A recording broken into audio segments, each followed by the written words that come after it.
Oh, oh, oh, oh, oh, no. I don't need negative energy, wrap me in positive synergy. I have been doubted through life, been there and done that with trifling people who told me my style would not work. I told them they wrong, been struggling too long. This song is for you, I'm proving you wrong. Get out my way, get out my way, get out my way, get out my way.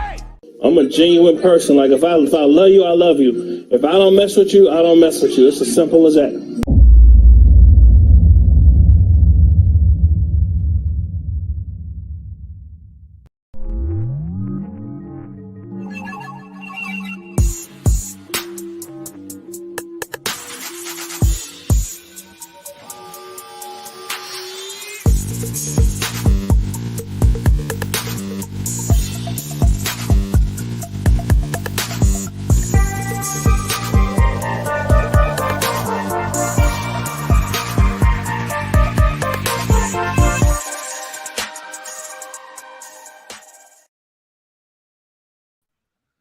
What up, what up, what up, what up, what up? What up, y'all? How y'all doing? How y'all doing? How y'all doing today? Man. Hopefully everybody had a great week. Y'all ready to chill for the weekend? Y'all, we're going to get in here. We're going to knock this thing out. We're going to close this thing out today. We have the illustrious Tanya coming on to join me to read today. And we are going to knock out the rest of these pages, man, because every single time we read this stuff, we find out something, you know, we just look back over it like, dang, that really, it's crazy how crazy this situation is. Let me see who up in here with me on this afternoon, this Saturday afternoon. Nettie Boo, what up? Flawless, hello. T-Band 1, what's going on? Daddy's Girl, 1973, hello. T-Mac, what's going on? How you doing? K-Love 92. Mertiz Balaam, hey, what's going on? What's up, Tanya? The link is in there. Whenever you want to hit it, you're more than welcome to. Lady D, hello. How are you? Let me see here. All right, Black Diamond, hello. Love is fair. What's up, my brother? How you doing? How you doing? How you doing? All right, y'all. So we about to get into this here. What's up, Tanya? How's it going? I'm great. How you doing? I'm good. I'm good. Thank you. Thanks for having me. Oh, you're welcome. Also, if you would like to donate or give a donation to support Lizette Safe House, her Cash App is right there on the screen, $Lola 413. Okay. All right. So how's your week? How was your week going into your weekend? Me? Yeah. It was a bit of a crazy week. Yeah. I told you I was in the ER. You did tell me that. How you everything okay? Everything's fine, but I was like feeling drunk without having the fun of getting drunk. Oh wow. So it ended up I had vertigo. Man. From a sinus infection. So from a sinus infection. Yeah, and they had to do a CAT scan to figure it out. Like I had so much tests, it was crazy. Wow. But they figured it out, gave me some medicine. I feel great now. So is that like when you're standing up and you just like get dizzy out of nowhere? Exactly, 100%. And I never had that before. Dang. Well, I'm doing good now. I'm glad you're out, you know, and you're here, and you know, I appreciate you, man. I appreciate you. Yeah. Black Diamond, hey. T-Band 1, what up? What up? Well, I'm glad you're here. I appreciate you being here. So absolutely. we're gonna get. Say it again. I'm sorry. I said I wouldn't want to miss it. I want to read this. Indeed. Thank you. So we're going to get straight to this, y'all. We're not going to waste no time. Let me go ahead and share my screen with y'all. And then we are going to get straight down to the beeswax. So here we go. So we are right here on page, just for your reference, tell you in case you had them there. We're at page 75. And we're starting right here at B, racketeering. Acts 8B and 12B, persuasion, inducement, enticement, or coercion. And this goes in the chain.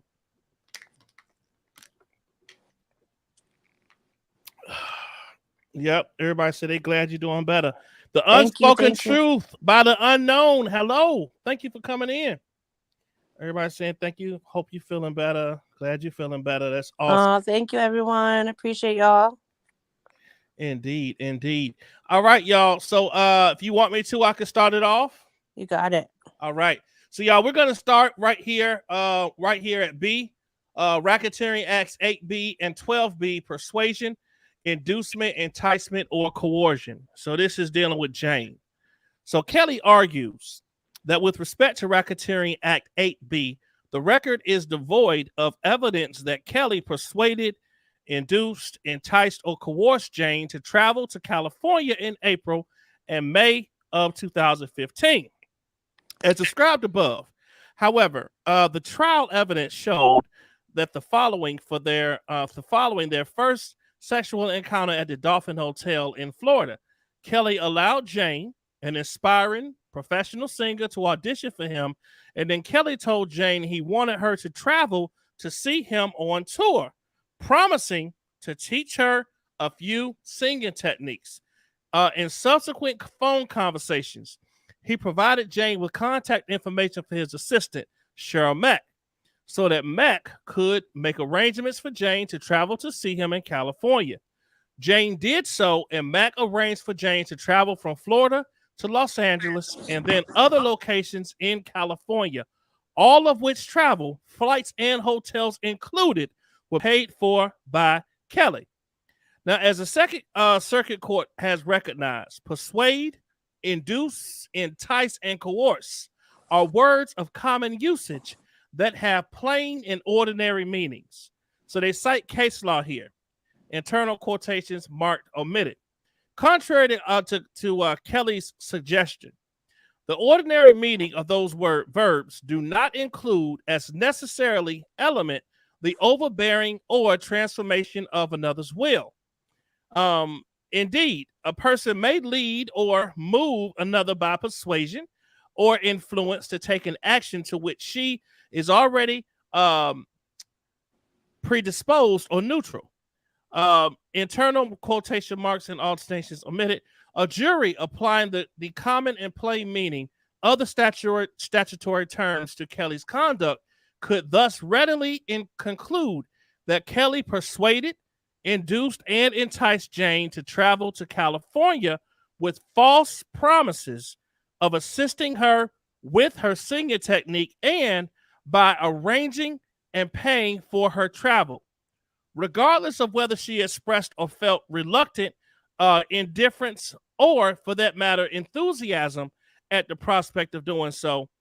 Some more case law they mentioned, recognizing the context of the violation, that B, the defendant can be found to persuade or entice even a seemingly willing minor. So they're saying it don't matter if she was excited to go. It don't matter if she was jumping up and down doing jumping jacks or pom-com. The point is he transported a minor over state lines and had sex with her. That is the problem. Okay? It don't matter what you got some of these people out here telling you, they'll say, oh, well, the girls knew what they wanted. They knew what they was going for. You know, if I let my kids do whatever they wanted, I mean, hello. Your house will be burnt down. They be throwing I mean, let them cook what they want. I mean, you gotta tell you tell them no, too bad. Mm-hmm. Get in timeout. I don't care. Yeah, hey, you know what? Lock them in their room. That's what makes you a parent, right? And you would think that once Cheryl Mack knew, which she knew, that the girl was a minor, she would say, hell no. Especially Cheryl Mack is a mother, you know? Indeed. And wouldn't she be like, you know what? Didn't you just get out of this shit like back in 2008? Right? What are you doing, bro? What are you doing? Dude, I've been with you. Like, stop doing this shit. Right. Stop, dude. Stop. It's crazy. All right. So it says, at minimum, such conduct amounts to inducement, which simply means to cause, which is all that is required for the statute. They cite more case law. The requisite inducement is any offer sufficient to cause the woman to respond, and that since the appellant knowingly induced or persuaded the victim to make the trip, that she knowingly caused the victim to travel by interstate character within the meaning of the statute. So, in other words, the fact that he paid for her to travel. Now, it might have been different if she would have said, you know what, I want to come see you.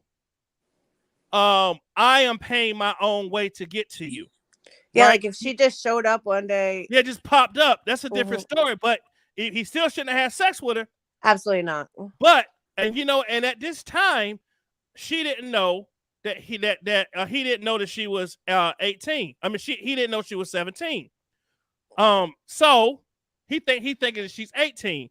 So even like, people say Atmos, now I do know that wrong is wrong, right? But if she did not know, if she's saying she lied to him about her age, we all concede that. Right. But I will say that anything they did during that time that he believed she was 18, I'm even willing to say, you know what? It sucks that happened, but she lied about her age, so he didn't know. But anything that happened after that, Game a million percent accountable, So that's just my thing. Faith. Kelly similarly argues that insufficient evidence exists to prove that the defendant took an action to induce, persuade, entice, or coerce Faith into traveling to New York because the evidence shows that he invited a grown woman to meet him in New York, and she accepted. This argument fails for the same reasons based on the evidence set forth above, including that Kelly invited Faith to see him and arranged and paid for her travel. The jury could reasonably conclude that Kelly induced her to travel to New York to engage in sexual intercourse with her in a manner in which he always engaged in sexual intercourse with her as well as his other sexual partners, i.e., without using a condom and without first informing her that he had contracted herpes and obtaining her consent to sexual intercourse in these circumstances. They cite more case law, finding that the defendant's offer to make and pay for the necessary travel arrangements to allow his two victims to travel from Russia to the United States. In fact, that the victims accepted the defendant's offer and thereafter traveled with his assistance was sufficient evidence from which a rational jury could conclude that the defendant persuaded, induced, and enticed them to travel. So that was some case law for United States versus Rashkovsky. So I guess somebody bought it in Russian or something like that. And here's some more case law. United States versus Pelton concluded that the defendant had induced a woman to travel by making her travel arrangements, even though the woman had been willing to travel to work as a prostitute. New York Penal Law 120.0. Kelly argues that the evidence was insufficient to prove violations of New York Penal Law 120.20 because unprotected sex with someone who has genital herpes does not establish a substantial risk of serious physical injury. Really? That's so untrue. Wow. Section 120.0 provides that a person is guilty of reckless endangerment in the second degree when he recklessly engages in conduct which creates a substantial risk of serious physical injury to another person. As the New York Court of Appeals has made clear, the reckless endangerment statutes seek to prevent the risk created by the actor's conduct, not a particular outcome. And the risk of injury alone will sustain prosecution. Here's more case law. Says internal. Okay. Each of the challenged Mann Act violations alleges that the defendant violated New York Penal Law Section 120.20 and the New York Public Health Law 2307 in that he engaged in unprotected sexual intercourse with Faith without first informing Faith that he had contracted herpes and obtaining her consent to sexual intercourse in these circumstances. The conduct alleged in the indictment and proven at trial clearly constitutes reckless endangerment in the second degree, as the court properly instructed the jury. It says a footnote here is that a person recklessly engages in conduct which creates a substantial risk of serious physical injury to another person. When he engages in conduct which creates a substantial and unjustifiable risk of serious physical injury to another person. 2, when he is aware of a consciously and disregards that risk. And 3, when that risk is of such nature and degree that disregard of it constitutes a gross deviation from the standard of conduct that a reasonable person would observe in the situation. The defendant's subjective intent is irrelevant. Serious physical injury means impairment of a person's physical condition that creates a substantial risk of death or which causes death, or serious and protracted disfigurement or protracted impairment of health or protracted loss or impairment of function of any bodily organ. As a result, the defendant's assertion that Faith did not contract genital herpes from the defendant is irrelevant. If you want to jump in right there. Sure. Okay. A reasonable jury could easily conclude from the trial evidence that the government met these elements. Testimony from Dr. Chris McGrath conclusively established that the defendant had been diagnosed with genital herpes and informed of that diagnosis years before having sexual intercourse with Faith. Dr. McGrath also made clear that he had specifically advised Kelly to tell his sexual partners that he had herpes and to use a condom during sex. A reasonable jury could also conclude from the trial evidence that Kelly was aware of the substantial risk that he could infect Faith with genital herpes, given, among other things, 1, the testimony from Kate that she had contracted genital herpes from the defendant in the early 2000s, told Kelly so, and pursued legal action against him on the basis in 2004, and 2, the testimony from Jane that she contracted genital herpes from Kelly and told Kelly of her diagnosis in August of 2015. He nonetheless consciously chose to engage in unprotected sexual intercourse with Faith without first informing her he had contracted herpes. A jury could reasonably find that his conduct in this regard created a substantial risk of protracted impairment of health. New York Penal Law 10.10. As Dr. Ifath Hoskins' expert testimony established, herpes is a venereal sexually transmitted disease. Once you have it for the rest of your life. There is no cure. And it is a very contagious, transmissible virus that lives in the human body in various tissues in the human body.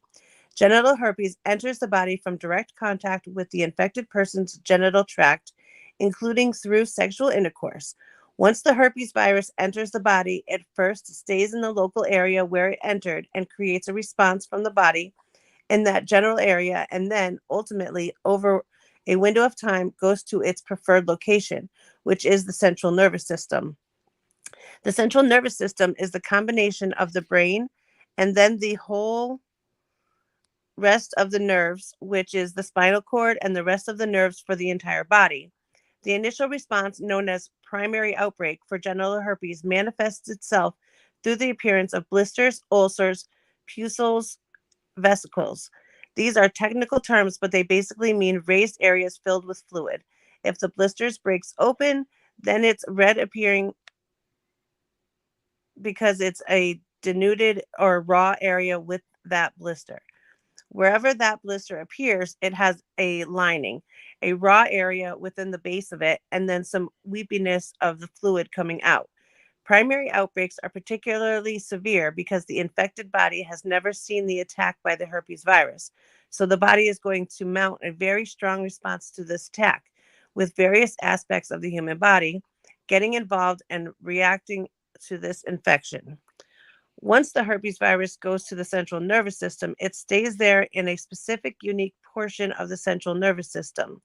Once there, it's always there, so it can reactivate, and many parts of the body can then be affected.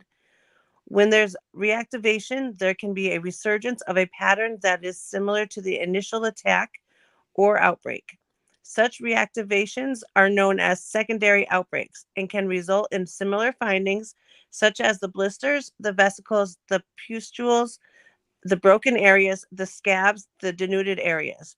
In addition, whether primary or secondary, such outbreaks result in symptoms such as burning, tingling, a sensation of numbness sometimes. Severe pain is at the top of the list. With respect to genital herpes, that severe pain manifests itself as follows. Once the vesicles, pustules, blisters appear, there is a pain in that general area. It could be before the actual blister has been seen, but the pain is there. It can be during the time when the blister is present, when the blister breaks open and the fluid weeps out, and then subsequent to that, whenever it's crusting over. If it's a primary outbreak, the pain is very, very intense because you recall that herpes is preferentially wanting to be with the nerves. So the nerves gets overactivated, overstimulated. So the intensity of the response of that nerve is very high, and therefore the pain is very intense. The burning is very intense. Then that pain causes the individual to then have secondary complications or problems due to the actual existence of the pain. If there's all these blisters in the genital area with the severe pain and burning and that sensation, then the individual might have severe pain just because that tissue is very in deep pain, and therefore the person may not be able to have even anything touching, like a sheet or clothes, may not be able to walk, may not be able to lie down. Anything touching that area or even air sort of being exposed to that area might cause pain.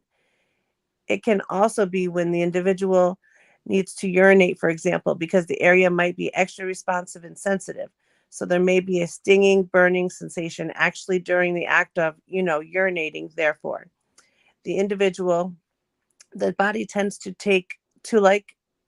avoid trying to do that. So because of the pain, because of the burning, there can be secondary situations such as the person won't move, the person may not urinate, the person may then retain the urine, the person may need to have a burning sensation, which may mean that they cannot wear their clothes at that time because nothing can touch it. So that's what I'm trying to describe as the secondary. And it's all because it's a very severe, high level of intense pain and burning that occurs with the primary outbreak. Secondary outbreaks can be either unpredictable or triggered by known factors. With respect to the unknown and unpredictable, it could be everything was going along fine in the individual's life, and suddenly there was an outbreak. The other end of the spectrum consists of known triggers that occur commonly and regularly when a person is just living their lives, such as monthly menstruation, a common cold, cough, or other infection attacking the individual's immunity, exposure to sunlight, as well as other illnesses such as asthma, cancer, hypertension, diabetes. Excuse me. Anything which is already giving a burden to a person's immune system can also be a trigger for the herpes to get reactivated. I'll jump in now. Okay. But simply, very common everyday things, the type of things that cannot realistically be avoided, trigger secondary outbreaks. Whether primary or secondary, an outbreak can last anywhere from several days to several weeks. It can also result in future medical complications such as blood infections, including, but not seriously, sepsis, brain infections, and central nervous system infections. While sepsis and brain infections are less common than the bodily reactions previously described, they occur as a result of an outbreak and always remain at the risk when someone has herpes. Significantly, while a person can be asymptomatic for a period of time after an initial outbreak, he or she can still spread the herpes virus while asymptomatic, as Dr. Hoskins explained. Asymptomatic shedding means that the virus is being excreted, but it is coming at a time of an individual's life when he or she does not have evidence of herpes itself. In other words, they don't have a blister and don't have the symptoms of tingling. Let me see. As Dr. Haskins testifies, sepsis is a overarching term that just means that the infection is so intense that it is affected the bloodstream and therefore the heart and lungs and the brain. Sepsis is a very serious, heavy term, then denotes that the infection in the bloodstream is heavy enough that it is now being to have effects on the rest of the human body. Having herpes can also complicate a woman's pregnancy because a woman's immunity is suppressed during pregnancy.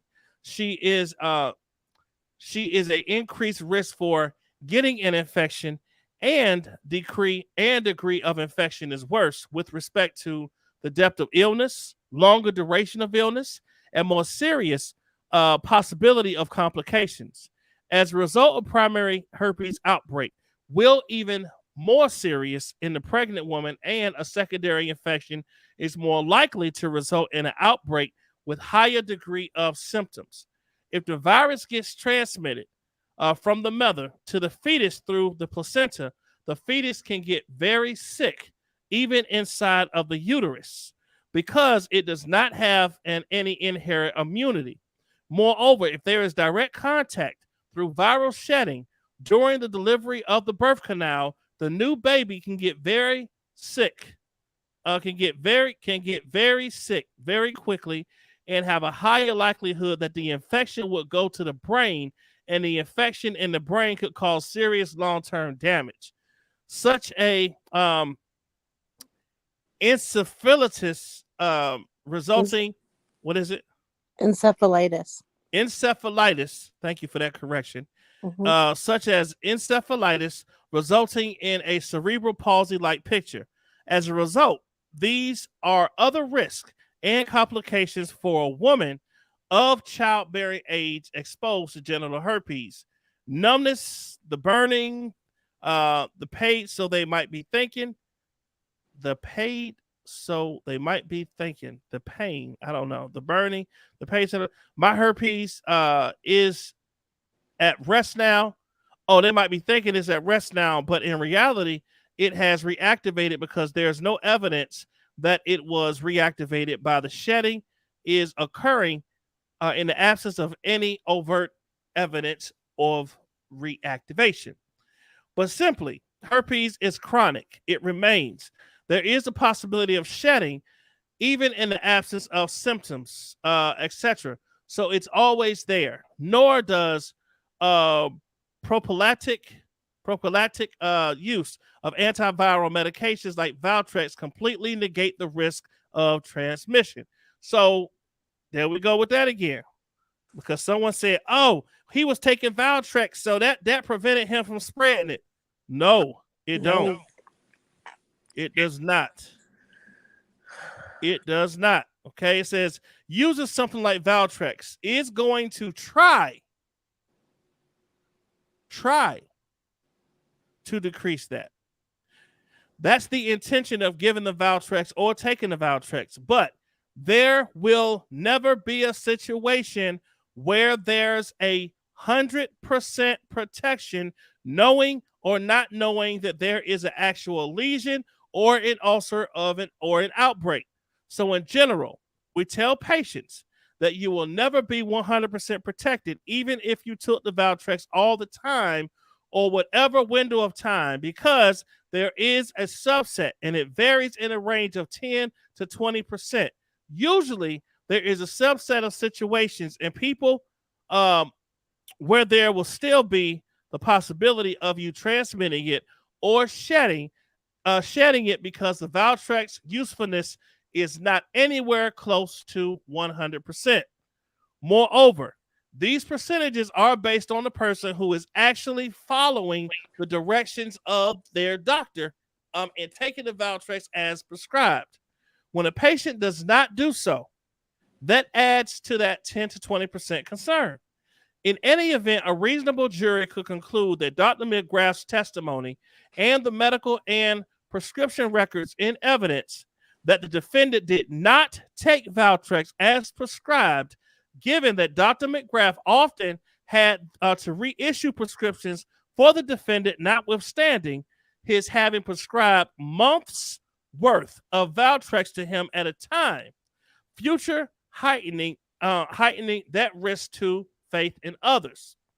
From all of these facts, a reasonable jury could find as a jury did, that the defendant's conduct created a substantial risk, protracted impairment of health.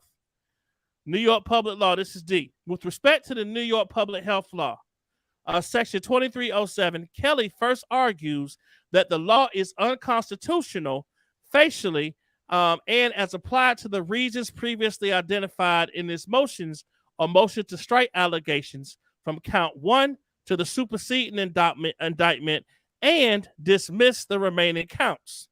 Without any further argument, the government previously filed a comprehensive response to Kelly's referenced motion, which it incorporates herein by reference. And on May 22nd, 2020, the court issued a detailed written decision on that letter. Says Kelly's arguments in this regard continue to fail for the reasons stated in the government's prior response and the court's written decision. Kelly also argues that the NYPHL section 2307 is void for vagueness as it fails to put the public on notice of what conduct constitutes criminal behavior and authorizes arbitrary and discriminatory enforcement, as the court previously recognized. The Due Process Clause of the 14th Amendment requires that every criminal statute, number 1, give the person of ordinary intelligence a reasonable or opportunity to know what is prohibited. And number 2, provide explicit standards for those who apply the statute. They cite more case law. It says a plaintiff making an as-applied challenge must show that the statute in question provided insufficient notice that his or her behavior at issue was prohibited. The standard, however, is an objective one. Whether the law presents an ordinary person with sufficient notice of or the opportunity to understand what conduct is prohibited or prescribed, nor not whether a particular plaintiff actually received a warning that alerted him or her to the danger of being held to account for the behavior in question. Even if a person of ordinary intelligence has notice of that a statute prohibits, the statute nonetheless may be unconstitutionally vague if it authorizes or even encourages arbitrary and discriminatory enforcement. Nonetheless, a law need not archive meticulous specificity, which would come at the cost of flexibility and reasonable breadth.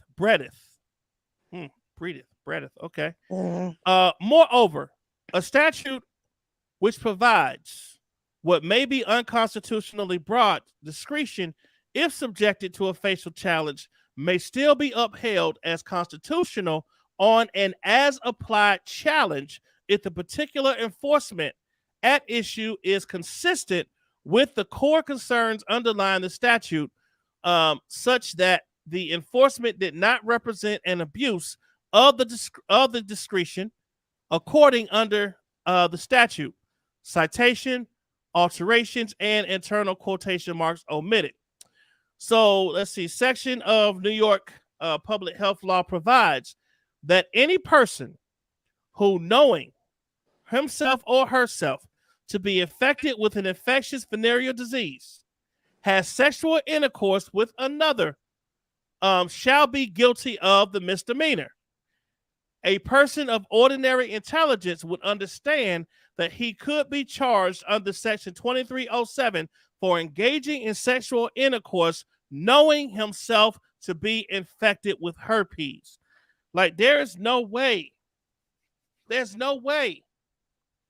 all the years he been taking Valtrex that he did not know that he had herpes. Right. I mean,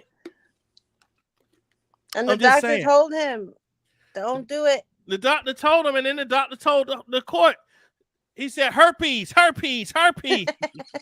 He said to R. Kelly, herpes. I think he Cover said that. I think he just got so frustrated. He was like, you know what? Damn it. He got herpes. Okay. Get over it. He got it. All right. Seriously. All right, here we go. So May 22nd, 2020. Order at 15 through 17. Kelly previously argued that Section 2307 was vague because it does not define sexual intercourse or what constitutes the STD. Arguments the court rightly rejected. He now argues that the court is vague because it does not define infected. His argument similarly fails. First, the term infected is ambiguous and has a plain and ordinary meaning. And second, its use here does not stand alone. The statute makes clear that it applies to a person who knows himself or herself to be infected with an infectious venereal disease. As a result, Kelly's apparent claim that the statute applies simply to having a virus rather than having the ability to transmit it is belied by the language of the statute itself. When considered in its totality, the statute requires not only that the person be, and then here's some more case law. When interpreting a statutory provision, we begin with the language of the statute. If the statutory terms are ambiguous, we construe the statute according to the plain meaning of its words. Infected with the disease, that the disease be an infectious venereal disease, a disease that the person has the ability to transmit sexually. As the trial evidence described above shows, herpes is one such venereal disease. You want to jump in? Sure. Okay. E. California Health and Safety Code, Section 120290. Kelly also argues that the government did not prove that he committed a violation of California Health and Safety Code, Section 120290, because the government charged defendant with a repealed version of the statute no longer in effect, a version that reduced the government's burden of proof. Racketeering Act 8 makes clear that the illegal sexual activity at issue in these Mann Act predicates was the version of 120920 that became effective in 1998 and remained effective through the time of the charged conduct in April and May 2015. That the California statute was overhauled in 2018, 3 years after the defendant's charge to conduct, does not render the government's charge or the court's instructions improper.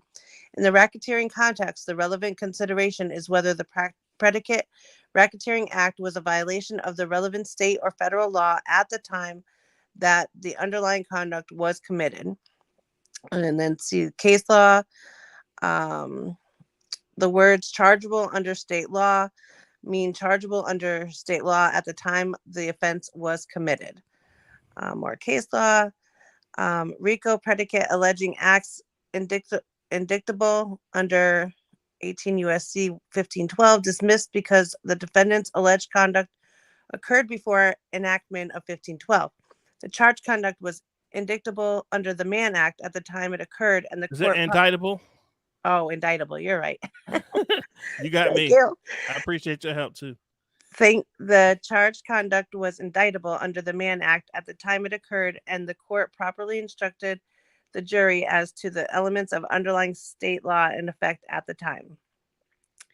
In 2015, the operative version of Section 120290, titled Willful Exposure of a Communicable Disease, provided in its entirety as follows: except as provided in Section 120291, or in the case of the removal of an afflicted person in a manner that in a manner the least dangerous to the public health, any person afflicted with any contagious, infectious, or communicable disease who willfully exposes himself or herself to another person, and any person who willfully exposes another person afflicted with a disease to someone else, is guilty of a misdemeanor. California Health and Safety Code 120290, effective in 98. As a result, the court's jury charge regarding Section 120290 properly quotes the relevant portion of Section 120290 that was in effect at the time of the charged conduct and properly sets forth the elements of the charged conduct. Nor did the evidence adduced at trial fail to show that Kelly acted willfully, as that term is defined with respect to Section 120290. At the time of the charged conduct and now, California law provided that the word willfully, when applied to to the intent with which an act is done or omitted implies simply a purpose or willingness to commit the act or make the omission referred to. It does not require any intent to violate law or to injure another or to acquire any advantage. See case law. The terms willful or willfully, when applied in a penal statute, require only that the illegal act or omission occur intentionally without regard to motive or ignorance of the act's prohibited character. Willfully implies no evil intent. It implies that the person knows what he is doing.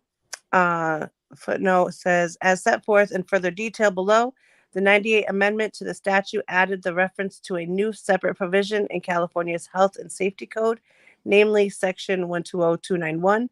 Specifically, Section 120291 made it a felony and provided harsher penalties for individuals who expose others to the HIV virus by engaging in unprotected sexual activity without first disclosing their HIV positive status and acted with specific intent to infect the other person with HIV.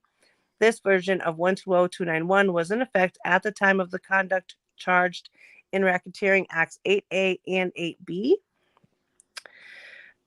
Intends to do what he is doing and is a free agent. As a result, the government had to prove only that Kelly purposely or willingly exposed himself to Jane in the specific circumstances charged in the indictment.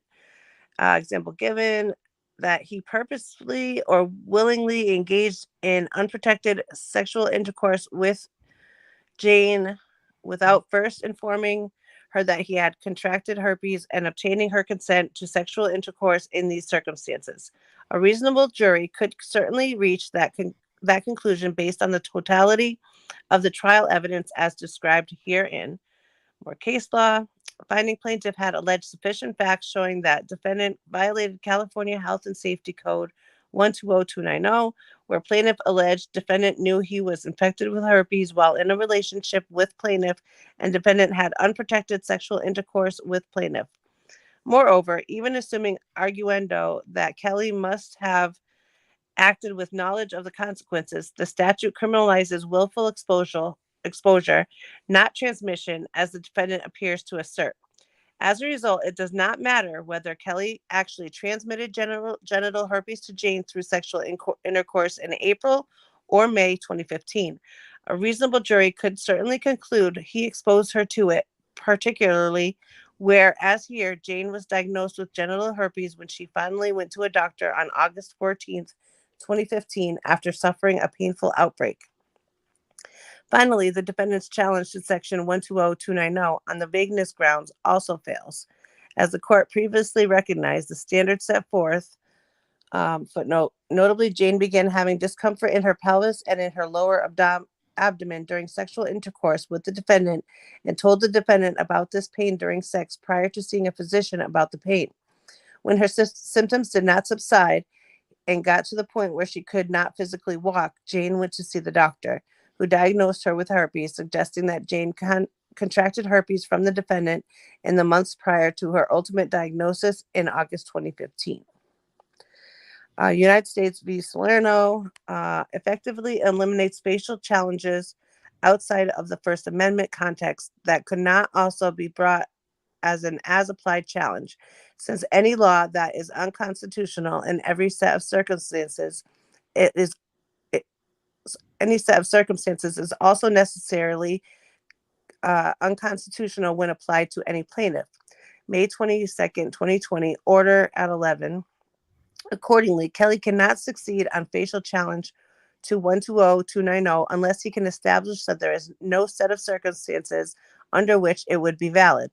Kelly cannot do so because the statute is not unconstitutionally vague as applied here, namely to a person's intentional exposure of a contagious, infectious, or communicable disease through unprotected sexual intercourse with another person without first disclosing that the person has such a disease. See more case law. Vagueness challenges to statutes not threatening First Amendment interests are examined in light of the facts of the case at hand. The statute is judged on an as-applied basis. Outside of the First Amendment context, we look to whether the statute is vague as applied to the particular facts at issue. As a result, one whose conduct is clearly proscribed by a statute cannot challenge it as a void for vagueness. The void for vagueness doctrine requires that a penal statute define the criminal offense with sufficient definiteness Yeah.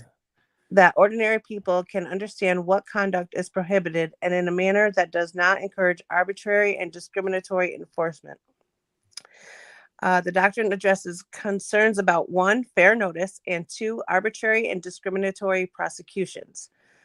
With respect to the fair notice prong, a court must determine whether the statute, either standing alone or as construed, made it reasonably clear at the relevant time that the defendant's conduct was criminal. With respect to the second prong, although a law must provide explicit standards, it need not achieve meticulous specificity, and even in the absence of specific standards, a statute will survive an as-applied vagueness challenge if the conduct at issue falls within the core of what the statute prohibits. More case law.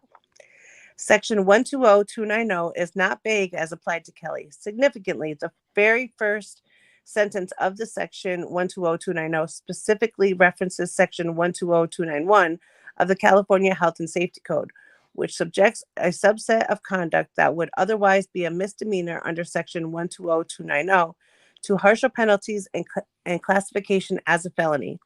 At the time, section 120191 provided an relevant part as follows. A, any person who exposes another to the human immunodeficiency virus, HIV, by engaging in unprotected sexual activity when the infected person knows at the time of the unprotected sex that he or she is infected with HIV, has not disclosed his or her HIV positive status, and acts with the specific intent to infect the other person with HIV, is guilty of a felony, punishable by imprisonment in the state prison for 3, 5, or 8 years. Evidence that the person had knowledge of his or her HIV positive status without additional evidence shall not be sufficient to prove specific intent. B, as used in this section, the following definitions shall apply. 1, sexual activity means insertive vaginal or anal intercourse on the part of an infected male, receptive consensual vaginal intercourse on the part of an infected woman with a male partner, or receptive consensual anal intercourse on part of an infected man or woman with a male partner. Unprotected sexual activity means sexual activity without the use of a condom. California Health and Safety Code 120191, that reference to the felony conduct in section 120191, which conduct would otherwise fall under section 120190's misdemeanor prohibition, is important because its inclusion makes clear that 1, the statute provides fair notice that it criminalizes the defendant's conduct, and 2, the defendant's conduct falls within the core of what the statute prohibits. In this way, the statute makes clear that any person who exposes another person to a contagious, infectious, or communicable disease, like herpes or HIV for that matter, by engaging in unprotected sexual activity, including sexual intercourse, when the person knows at the time of the unprotected sex that he is so infected and has not disclosed his infected status, is guilty of a misdemeanor. That is precisely the violation of section 120290 that 1, the defendant engaged in, and 2, the indictment charged, and 3, the court instructed the jury on, and 4, the evidence proved. Kelly's void for vagueness challenge thus fails. I'll jump in. All right. D, Mann Act violations. Sexual activity with minors. Kelly challenges the sufficiency of the evidence proving the violations of Mann Act based on sexual activity with minors. Specifically, Kelly challenges Racketeering Act 5 involving Geronda, and 9 in predicated racketeering violations involving Jane. It is clear that such conduct, this is another footnote. It is clear that such conduct with respect to HIV also constitutes a misdemeanor under 120290, as an additional element is required to some such conduct a felony under namely the person acts as specific intent to infect another person with HIV. Racketeering Act 8 specifically challenges that the defendant violated California Health and Safety Code 120290 in that he engaged in unprotected sexual intercourse with Jane without informing Jane that he had contracted herpes and obtaining her consent to sexual intercourse in these circumstances. For this reason, the defendant's assertion that the government rewrote the statute in clear violation of various constitutional provisions, including the separation of powers clause and principles of comity, is also unveiling. Racketeering Act 5. To convict a defendant of a violation, the government must prove 4 elements beyond a reasonable doubt. Number 1, the defendant used a facility of interstate commerce, which he did. He used phones, he used text. So they're right there. Number 2, the defendant knowingly persuaded or induced or enticed or coerced an individual to engage in sexual activity. That's a duh. He did every time they came around. He said him when he started having sex with Jane, they had sex every single time, no matter where they were. Right. Number 3, this sexual activity would violate Illinois' law. And number 4, the individual was less than 18 years old at the time of the acts alleged, which we all know is true. Correct. So there's more case law here. Let's see here. With respect to Racketeering Act 5, Kelly first argues that the government did not prove that Kelly used a facility of interstate commerce. His argument lacks merit as the government provided Kelly regularly communicated with Geronda by cellular telephone. And cellular telephones, even intrastate, constitute a facility of interstate commerce. Case law prohibition on the transmission of the name of minor using any facility or means of interstate commerce for the specified purposes includes the interstate use of such facility or means. United States versus Perez, the National Telephone Network is a facility. Okay, so here's something else, more case law by citing the Supreme Court's decisions in United States versus Lopez. It says the defendant suggests but does not expressly argue that the use of interstate facility based on the interstate call exceeds Congress's authority. Authority under the Commerce Clause. First, the government respectfully submits the defendant has not sufficiently raised such a challenge to preserve it. Also, it says issues averted to in perfunctory manner, unaccompanied by some effort at developed argumentation are deemed waived. But if made sufficient, his argument is without merit. More case law does not. So let me see. But even if made sufficient, his argument is without merit. B does not exceed Congress's commerce power, and nothing Congress clearly has the power to regulate the internet, and it does other instrumentalities. That's my first time seeing that word. That's a long one. Good grief. And channels of interstate commerce, and to prohibit its use for harmful or moral purposes, regardless of whether those purposes would have primarily interstate impact. Hold on. Impact, yeah. Interstate commerce for purposes of federal murder for hire statute.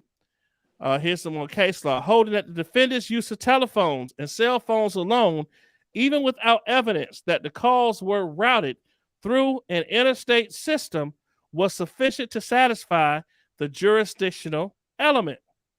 It says next, Kelly argues that the government did not prove that Kelly used a facility of interstate commerce to knowingly induce,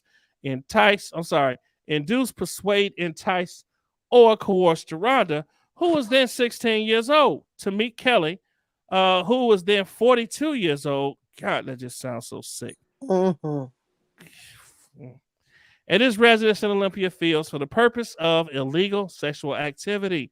Geronda, like other Kelly's victims, including Jane, testified that she had sexual contact with Kelly on every occasion that she saw him at his residence. Every single time they had sex when she went over there. Like, that's just crazy.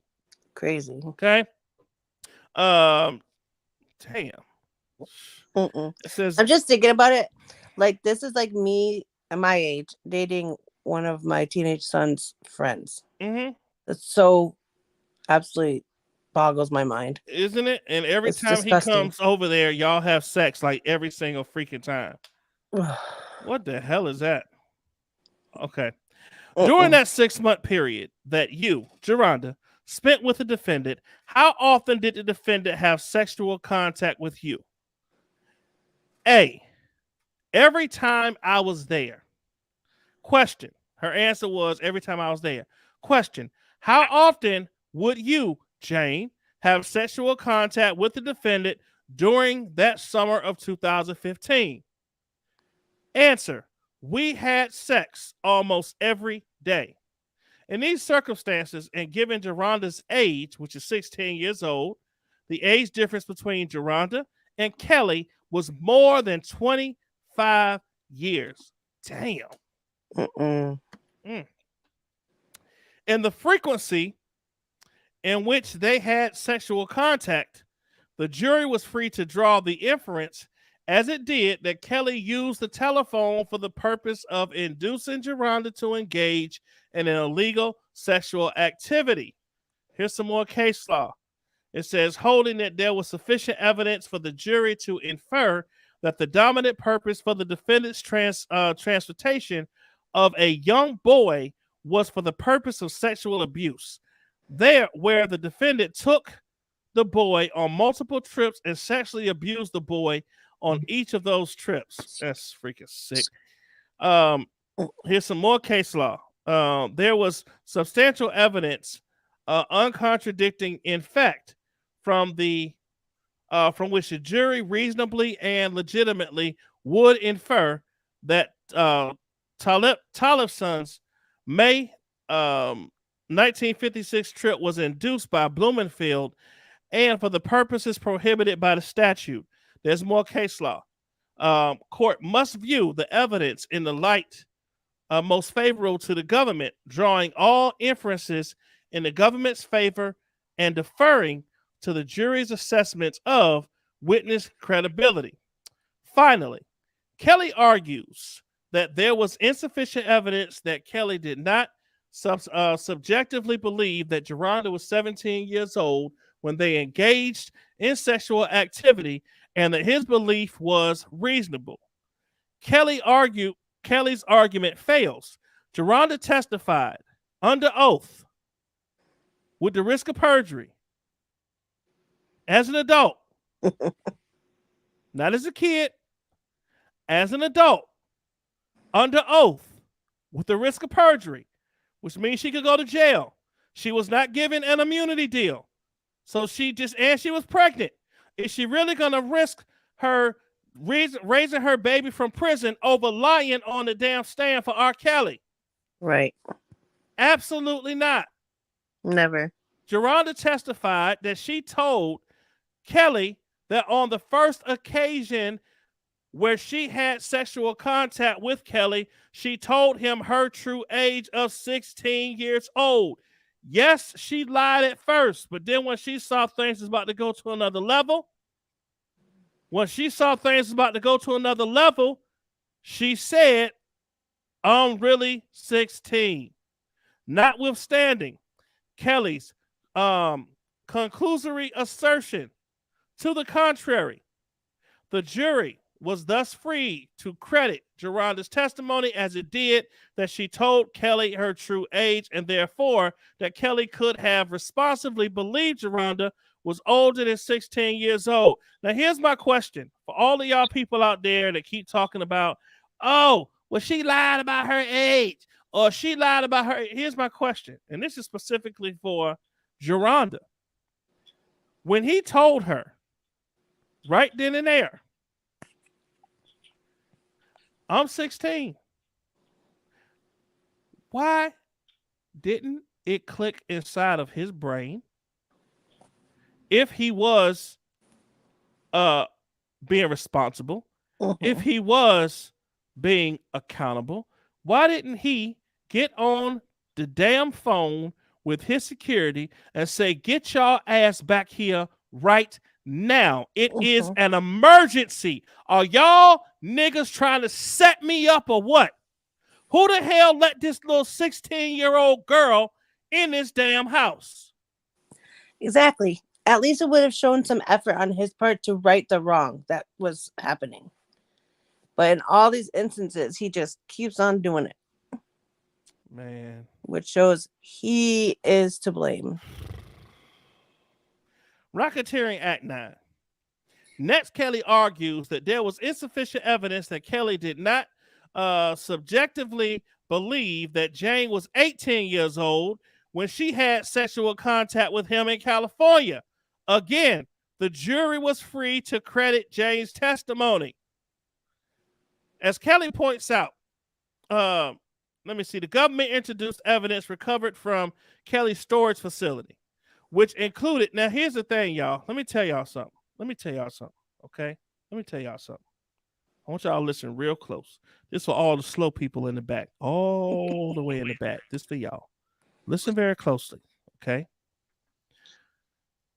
If somebody puts something in a storage, it is because they do not want anyone to have easy access to it.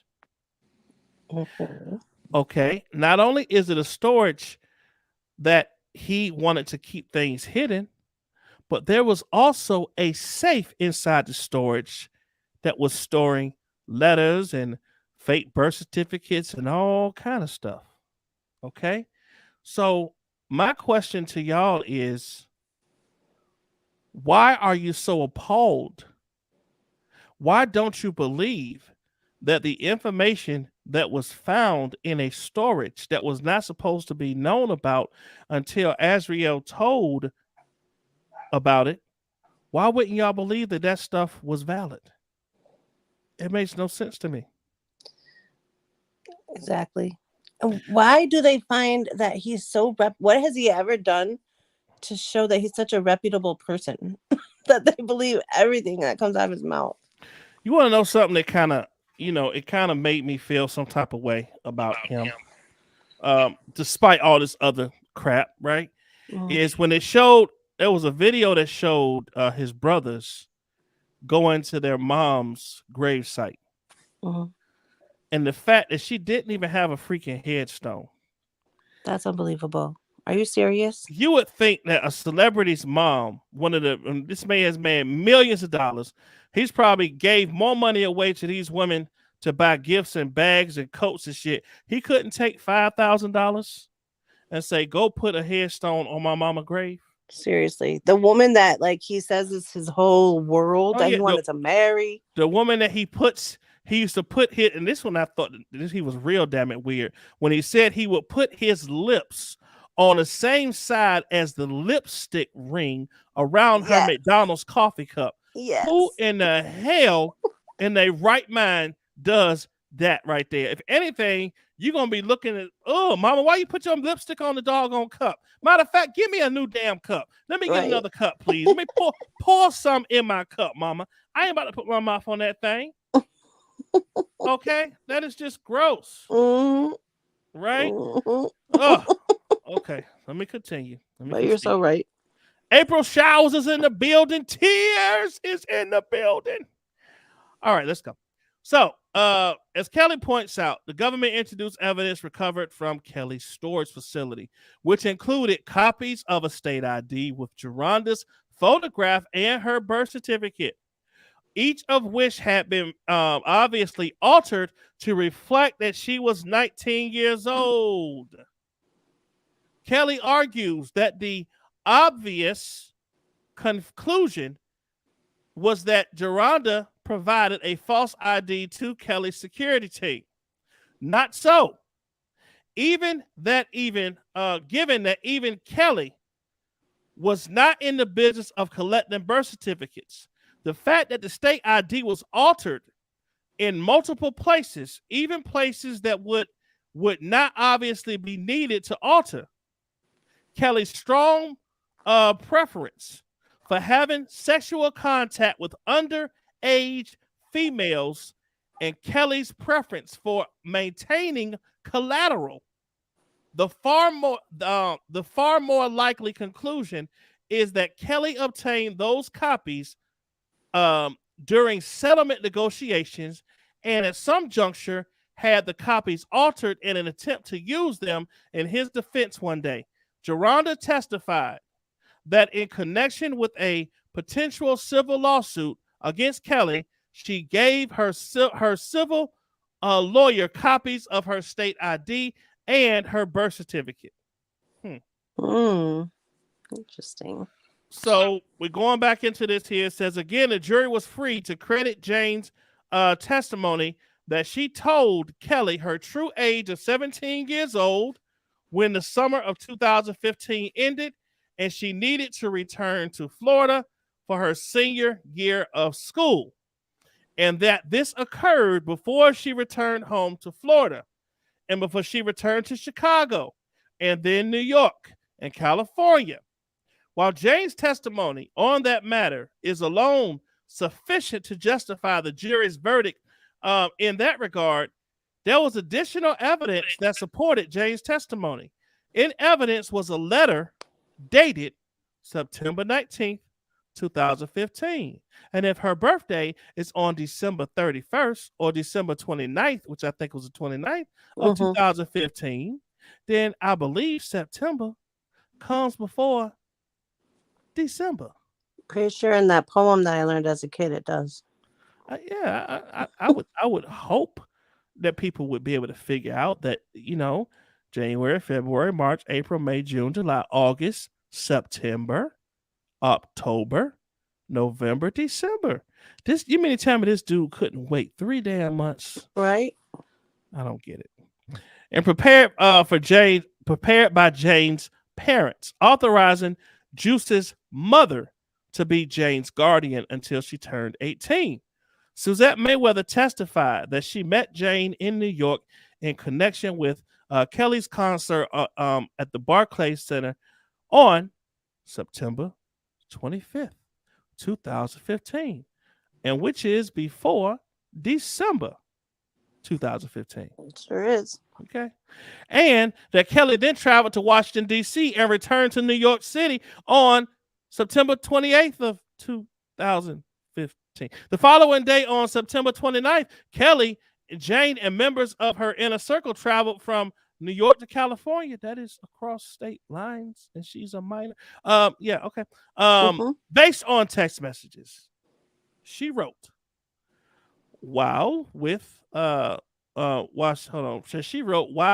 she was in California in early October 2015, Jane recalled that she had sexual contact with Kelly during that trip, that she believed she was pregnant, and that Kelly argued or urged her to get an abortion because she was only 17 years old.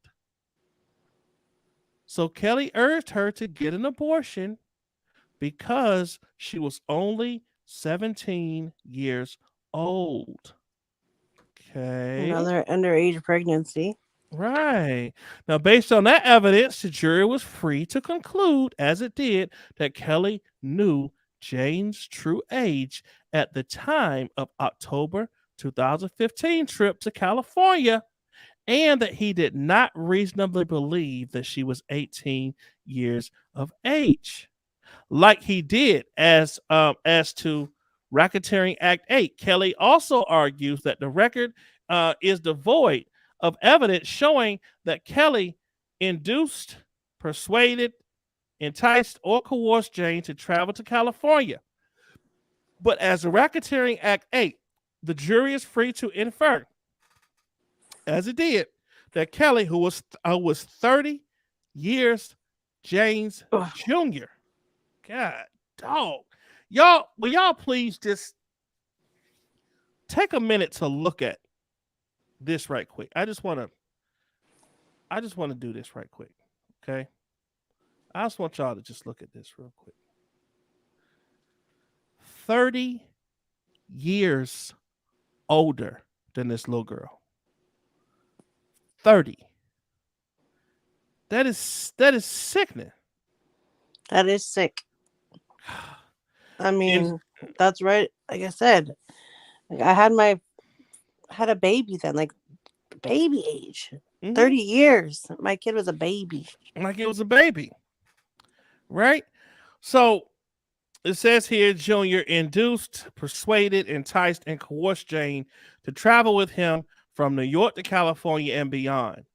When he, number one, arranged for her parents to enroll her in a virtual high school for her senior year, authorized Juice's mother to serve as her guardian, paid for her return trip from Florida to Chicago, and arranged for Jane to accompany him and his entourage on travel by a Sprinter and or bus from Chicago to New York, from New York to Washington, D.C., and back, and from New York to California. At minimum, it amounts to inducement, which simply means to cause, which is all that is required of the statute.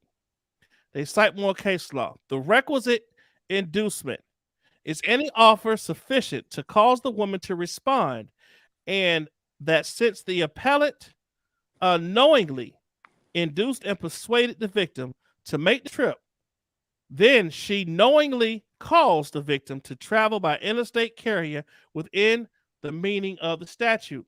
Put another way, it was certainly reasonable for the jury to infer from those actions that Kelly sought to cause Jane's travel throughout the country with him, including from New York to Chicago. Finally, it is of no moment, as Kelly suggests, that Jane consented to traveling with Kelly or to sexual activity.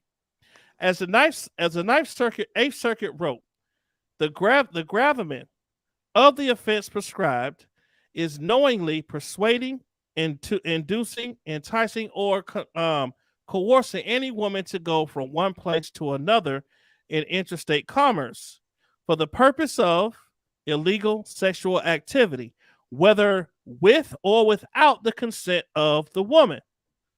That's Blumenfield, emphasis is added. Kelly contends that any sexual activity within Kelly and Jane in California was incidental of the purpose of the trip. Hold on, let me read that again. Kelly contends that any sexual activity between Kelly and Jane in California was incidental. How the hell is it incidental for you to have sexual activity with a minor? You know, am I reading that right? So he's saying that it just because he was there in California, it just happened to be that he also had sex with her too while he was there, but he wasn't there to have sex with her.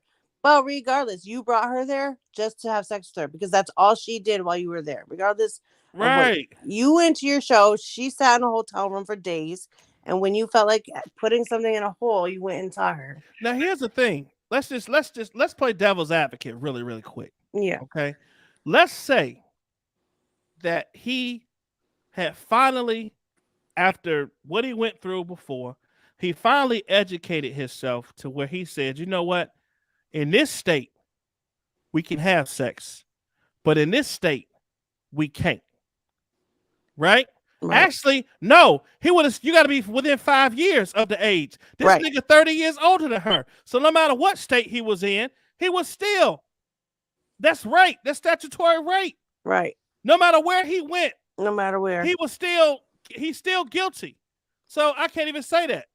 And can I just also say that while you were reading that, I had to look up his oldest age. Yeah. And they are born in March of 98 and Az is born in December of 98. How disgusting is that? Wow. She is the same age. She's younger than his firstborn child. So he, at the same time, like they were the same, like, don't you think about that, dude? Like, that's your daughter's age. How can you sleep with? So that just makes you think, like, why his kids don't mess with him.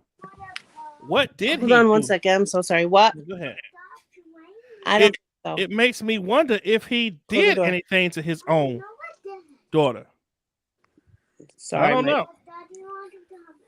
All right, close the door, please. Man, that's crazy. That is so crazy. Like on every which way. There's no explanation. There's nothing. I feel nothing but disgust for him. Yeah, man. Even more so. Like every day it's just like more. Yep. So it says here again, as with the Racketeering Act 8, Kelly was free to make such an argument to the jury, but it is not a winning one here, where the court must of course view the evidence in the light most favorable to the government and drawing all inferences to the government's favor, as with Geronda giving Jane's testimony that she and R. Kelly regularly had sex, and Jane was just 17 years old at the age difference of 30 years, the jury was free to conclude, as it did, that a dominating purpose for Kelly's transportation of Jane was so that he could have sexual contact with her. This inference is, of course, further buttressed by the testimony of Geronda, Faith, and others regarding the propensity as to which Kelly sought sexual activity. Finally, Kelly suggested the government did not prove Jay's travel from New York to California in October 2015 involved a facility of interstate commerce and suggests that such a facility includes only a phone or a computer. The facility of interstate commerce was the interstate highways between New York and California, including I-80. An interstate highway is certainly a facility of interstate commerce. They cite case law. Observing the interstate highways are facilities of interstate commerce. You could jump in at forced labor. You there, Tanya? Hold on, y'all. I think I lost her. No, I think she's here. Sorry, I was on mute. I didn't okay. realize I was on mute. That's okay. All right. Kelly challenges the sufficiency of the evidence proving the predicate acts alleging forced labor in violation of 18 U.S.C. 1589. Specifically, Kelly challenges Racketeering Act 6 involving Geronda, 11 involving Jane, and 13 involving Faith, all alleging violations of 18 U.S.C. 1589.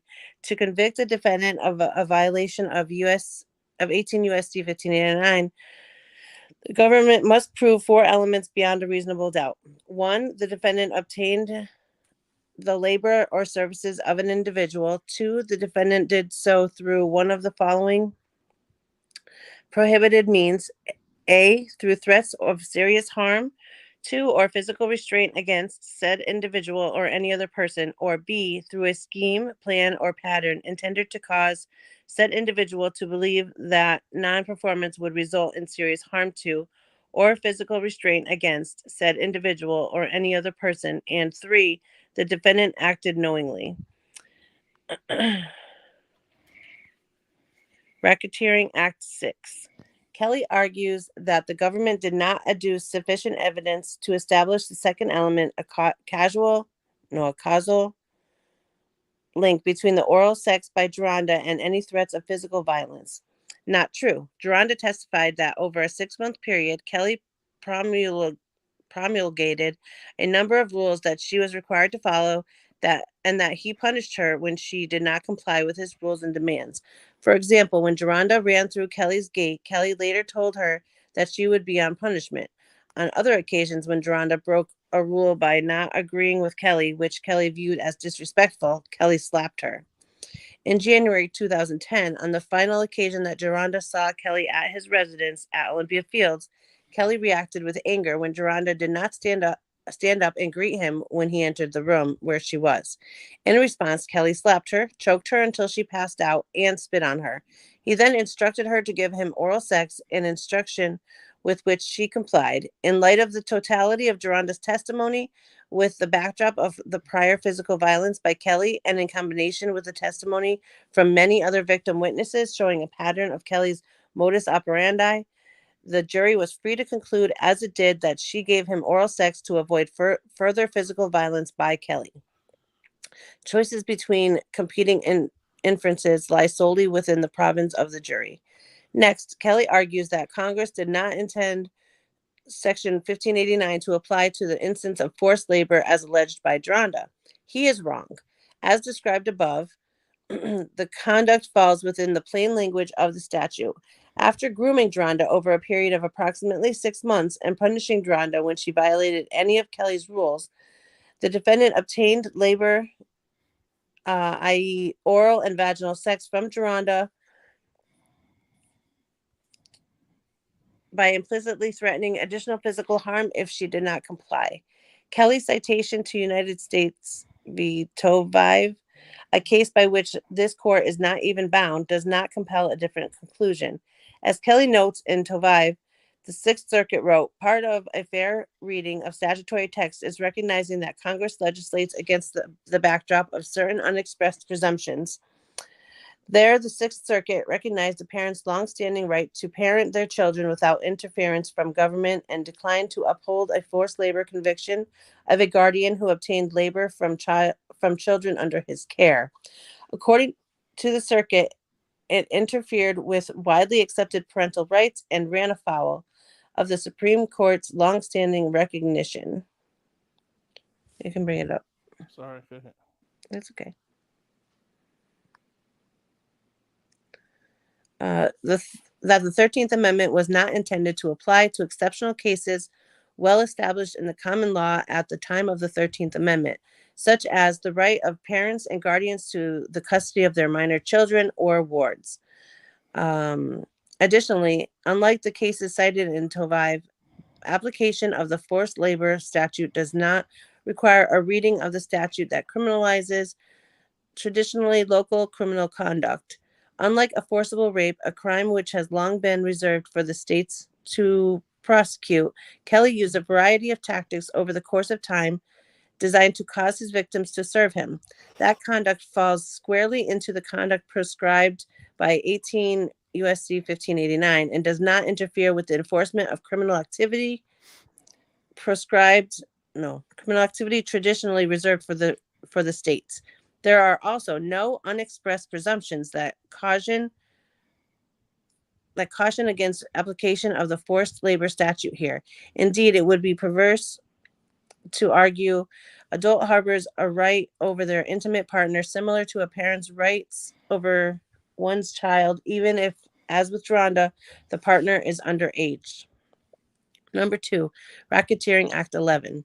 Kelly argues that the government also failed to adduce evidence supporting a causal link between the threat of serious harm and Kelly's obtaining labor from Jane in the form of her having sexual contact with other women and men.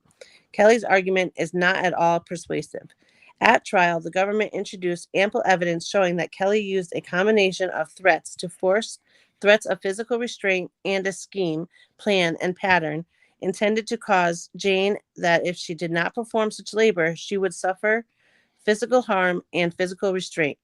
At the outset, Kelly established a pattern whereby he punished Jane if she violated any of his rules or otherwise interfered with his desires. She explained that beginning when she was 17 years old, Kelly spanked her if she violated a rule, and that these spankings occurred every 2 to 3 days. The spankings left her bruised and sometimes with broken skin, she testified.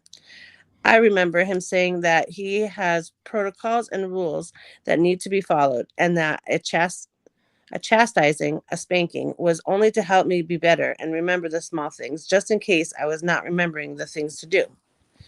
Jane's testimony about chastisements by Kelly was corroborated in large part by letters seized from Kelly's residence and storage facility after his arrest. Kelly also physically abused Jane when he perceived that she violated one of his rules or desires. Jane also saw Kelly physically abuse his other living girlfriends and believed that he could do the same thing to her if she did not listen even more. On other occasions, Kelly left Jane in a room or on a bus for days at a time if she violated a rule. Kelly also had Jane regularly write a series of letters containing embarrassing falsehoods and on occasion make videos containing embarrassing falsehoods and other humiliating activity. The government also introduced evidence showing the labor Kelly obtained as a result of the coercive conduct described above.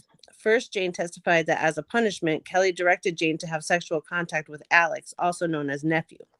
Jane explained that she did not want to have sexual contact with Alex and only did so because if she did not, she believed Kelly would have spanked her.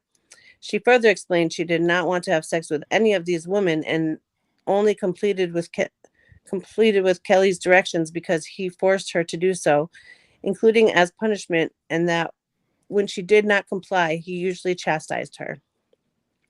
Based on Jane's testimony alone, in which she expressly stated that she engaged in sexual contact with another man and other women because she knew that Kelly would spank her if she did not, there was more than sufficient evidence for the jury to find, as it did, that Kelly used threats of force, threats of physical restraint, and other tactics to obtain labor from Jane, including sexual contact with Alex and other women. While necessary to recount for the purpose of this motion, Jane's testimony was further supported by a litany of other evidence, including, among other evidence, Dr. Dawn Hughes' testimony about a series of coercive tactics used to control victims, Anna's testimony about coercive tactics Kelly used on her, Suzette and Alicette Mayweather's testimony about information they learned from Dominique and Anna. Footnote, another humiliating video was recovered from an iPad. Stop. Oh, Another sorry. what? Another what? Another humiliating video. Another what? Video. Oh. Like they where said you watch on TV. You know, they said there's no videos, but you know. Okay, go ahead. Sorry. Another humiliating video was recovered from an iPad found in Kelly's residence on the day of his arrest.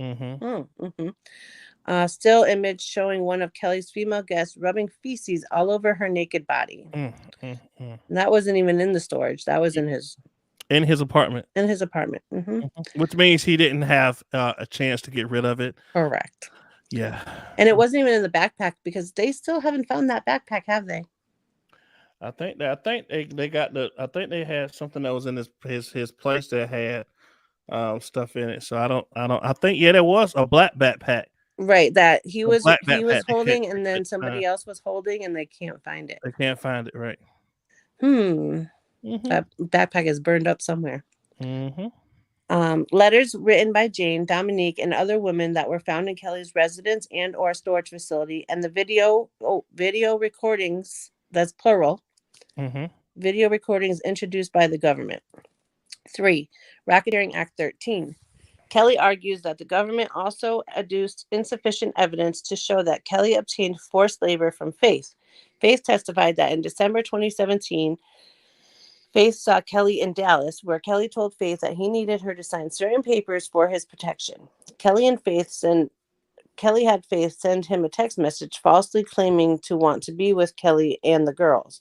Kelly told Faith that his girlfriends had a set of rules that they were required to follow, and Kelly introduced Faith to another of Kelly's girlfriends, Joy, with whom Faith stayed in a locked Sprinter van at Kelly's discretion for some hours, and who told Faith that she needed to get permission to even leave the van to use the restroom. When Faith returned to San Antonio, Kelly monitored her clothing and her whereabouts. Faith next saw Kelly in Los Angeles in January 2018, where Diana Copeland had Faith wait for hours in the Sprinter van and then had Faith wait in a room in a studio without any food or water. When Kelly finally arrived at the room in the studio where Faith was then waiting, Kelly immediately left, later telling her that he would have stayed if she stood up or showed excitement when he entered. Oh my God. After Faith waited for hours in that room, after Kelly briefly entered, Copeland told her she should not return to her hotel room and that she should continue to wait for Kelly. Again, Faith was not given any food or water. A while later, Kelly returned and brought Faith into a smaller closet-sized room where Kelly's demeanor changed, growing more serious, and Faith saw a gun within his reach. Using a serious tone, Kelly quizzed Faith about men in her life and made clear to her that he had done his own research about Faith, including by identifying her father and his profession. He also told Faith that, like her father, he had the spirit of discernment. It was at this time and with this backdrop that Kelly directed Faith to give him oral sex. Under those acts, the jury was free to conclude as stop it right, did. stop right there. Stop right there. Okay. So this is yet another example of just how sick, demented, disgusting, appalling, disrespectful, degrading that this man was. Yeah. How can you in one sentence say that I'm like your dad, God gave me the spirit of discernment, and then right after that tell somebody to get down and give him oral sex? I mean, it's appalling, like I said. Go ahead. Can't even wrap my head around what you must have been through. That's just, go ahead.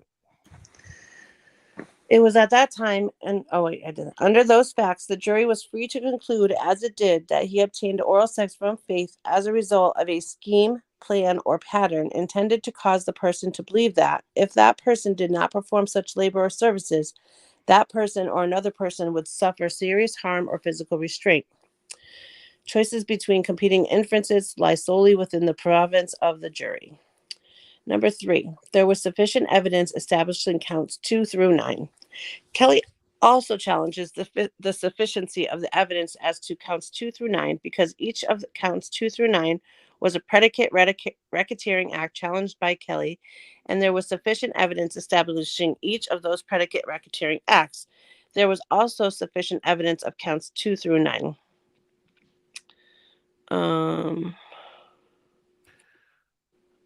Go ahead. You want to read the conclusion? Yeah, the conclusion. The foregoing reasons, the defendant's motion for a judgment of acquittal should be denied. This was December. Yep. I mean, look, this is.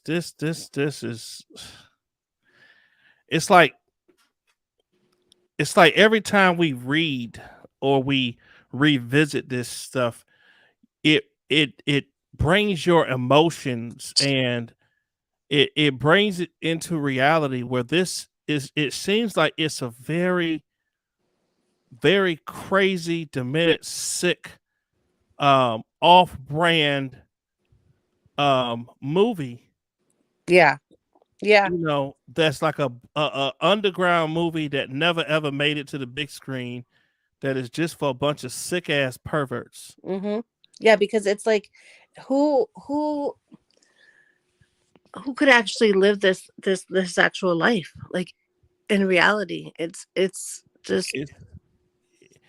He had. I'm gonna say this because I don't see how it's possible to have any type of spirit of love, spirit of compassion, spirit of grace, spirit of mercy, and treat people the way this man did. Exactly. It's completely disgusting. Like, it is what it is. It's been proven. He's been convicted of these things. So it is no longer allegations. These are facts now.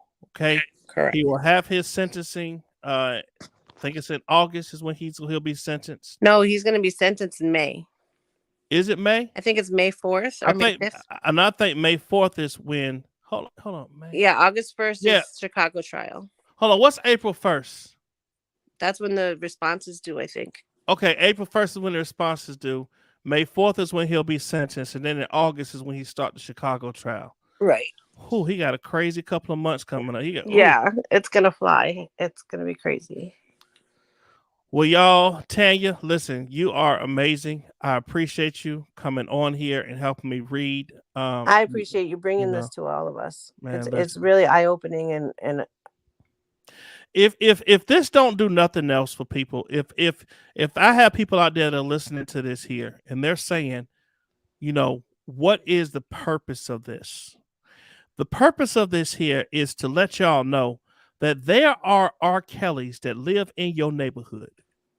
There are R. Kelly's, they can be in any type of form, white, black, Mexican, Puerto Rican, African, anything, that live in your neighborhood, both male and female, that are praying, looking out their windows, watching your kids get off the bus, watching your kids walk to school, that are just sitting there thinking of sick and twisted ways on how to get to your kids. We are bringing awareness on what we need to be looking out for. You got to protect your children.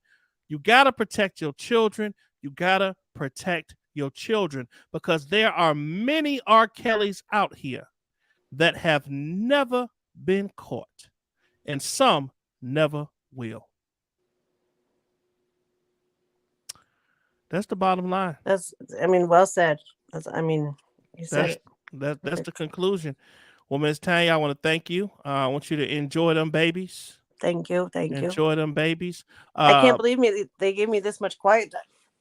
I know. Well, they knew. They knew. And there you go, Tate. Tate said, "Don't just believe them. Don't just protect them. Believe them. Always believe the kids." Always. I agree. Always believe your kids. Always. That's perfect take. It's so true. It is.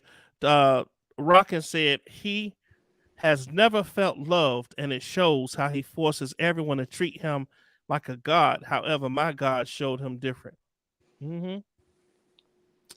And it's so tiring to hear about, he had such a rough time, blah, blah, blah. I have many people. I'm thankful that I had a very happy childhood, but I have many friends and people that I know that did not. And they have, just excelled in their life, and they chose a different path than the one that they were on. And it's not an excuse. Hold on. Somebody wants to say something. Mm-hmm. Hold on. How you going to bump me out the way? Hold on. Here. Oh, gosh. I can't believe but Hi, guys. How you doing, guys? I'm up here driving DoorDash today, and guys, he's coming home, guys. Kel's is coming home, guys. Okay, you got those people over there, and they just talk all this stuff about R. Kelly, and they try to read the paperwork. But guys, just keep your head together, guys. Love you guys. He's coming home. I missed you. Thank you, ma'am. Thank you. Please don't ever come on this show again. Oh gosh. All right. So Sly Fox said that R. Kelly coming home. He is, listen, y'all, he is going home. He's going home. Yeah. He's going from one home to the other home. He's going from his New York home to his Chicago home. Correct. And that's going to be his home. Matter of fact, he's going to do a tour. He's going to do a tour, y'all. He got you know what? He got more homes now than what he had when he was out, y'all. True facts. He got a home in Minnesota. He got a home in Chicago. He got a home in New York. Damn.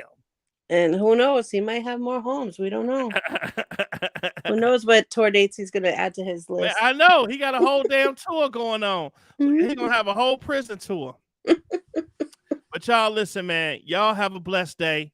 Thank y'all for coming in here. Y'all enjoy yourselves. Try to stay out these crazy YouTube. I know this stuff. Don't let this crazy YouTube stuff get to your, stress you out, get your blood pressure up. Okay. These folks, a lot of them out here just doing stuff, trying to survive, get cash apps, get ratings, whatever it is. They're not putting no facts out here. They're just simply talking about each other. And we just on a different level. That's it. That's right. Well, listen, Tanya, thank you so much. Everybody, I love y'all. Thank y'all so much for coming over. Make sure you please hit that like button. Hit that like, subscribe, share, blah, blah, blah. Subscribe, share, all that kind of stuff, y'all. I love y'all. Y'all have a blessed day. I will see all of my people tomorrow morning. Please come and check me out tomorrow morning, y'all. 10 o'clock, I'll be doing This Blessed House Ministries. We're going to have a powerful word from God tomorrow. If you don't know, the name of the channel is This Blessed House Ministries, and we're going to be doing our thing in the morning. So somebody put that in the chat. Exactly. Yes. Make sure y'all come and see me tomorrow morning. Tomorrow morning at 10 o'clock a.m. on This Blessed House Ministries channel. Y'all come check me out, and let's give God some time, okay? I love y'all. Throw a couple of watermelons in the chat, and I will see y'all in the morning. Peace out. Oh, oh, oh, oh, oh, oh, no. I don't need negative energy, wrap me in positive synergy. I have been doubted through life, been there and done that with trifling people who told me my style would not work. I told them they wrong, they're struggling too long. This song is for you, I'm proving you wrong. Get out my way, get out my way, get out my way, get out my way. I'm a genuine person. Like if I love you, I love you. If I don't mess with you, I don't mess with you. It's as simple as that.